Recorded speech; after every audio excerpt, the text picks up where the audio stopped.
Do you feel like the confident person you once were is vanishing, especially after 40? Consider this. Around 80% of your thoughts are negative. This isn't just bad luck.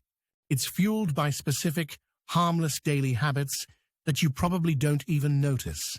These habits are silently chipping away at your self-worth, reshaping how you see yourself. We will now expose 5 of these habits, explain the science behind them, and show you how to reverse the damage. Habit 1. Using casual, self-deprecating humor. Those getting old jokes aren't just jokes, they're negative programming. This also includes comparing yourself today to a younger, idealized memory. You're fighting a ghost you can never defeat. Whether it's a joke or a comparison, your subconscious mind doesn't get the humor. It just absorbs the message that you are less than. But how can simple thoughts have such a powerful physical effect on your confidence? The answer is in your brain chemistry, which we'll show you. First, let's examine a habit that's not about what you say, but what you stop doing. Habit 2 is avoiding new challenges. Sticking to what you know feels safe, but it reinforces a dangerous belief that you can't handle anything new. So, how do thoughts become physical? Negative self-talk puts your brain's amygdala on high alert.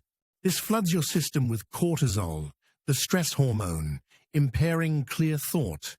Your brain then physically carves these negative pathways deeper. This process doesn't just add negativity, it actively blocks your brain's capacity to form positive connections. You're losing the tools to recover. Your brain physically changes based on your thoughts.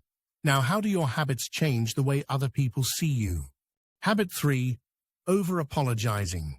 Each needless sorry is a small admission of inadequacy, telling yourself that you are somehow at fault. To others, it signals a lack of conviction. It can cause people to question your competence and lose respect for you at work and at home.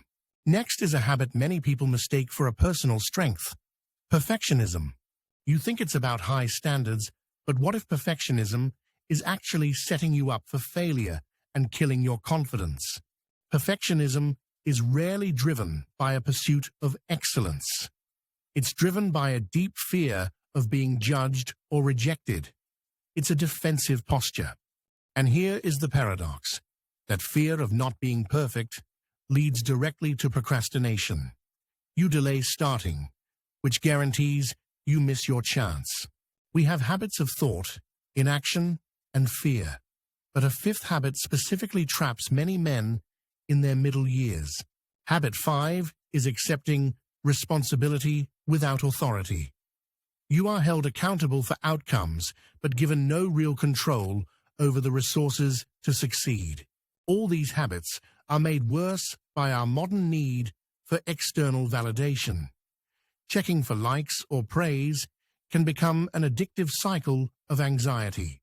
While these habits affect everyone, some impact genders differently.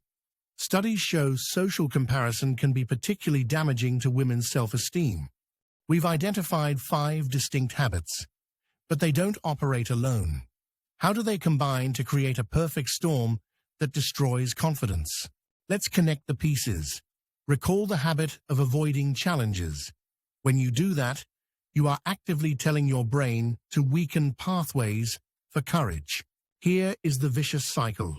That harmless, self-deprecating joke primes your mind to feel inadequate. This feeling leads you to over-apologize. And that apology signals weakness to others, confirming your own belief that you are less competent. One habit feeds the next, with severe consequences. This isn't just about feeling bad. We're talking about lower lifetime earnings, missed promotions, and a higher risk of anxiety and depression. This sounds grim, but there is a path forward. Because these are learned behaviors, they can be unlearned. The solution isn't a massive life change. It's about small daily interruptions of these negative patterns, reprogramming your mind one thought at a time. Instead of competing with your younger self, True confidence comes from honoring the person you are today. Focus on the wisdom and resilience you've earned. This is what Ken Dabro at 94 teaches, interrupting negative thoughts with just 2 minutes of focused, actionable perspective. Confidence after 40 isn't about being perfect.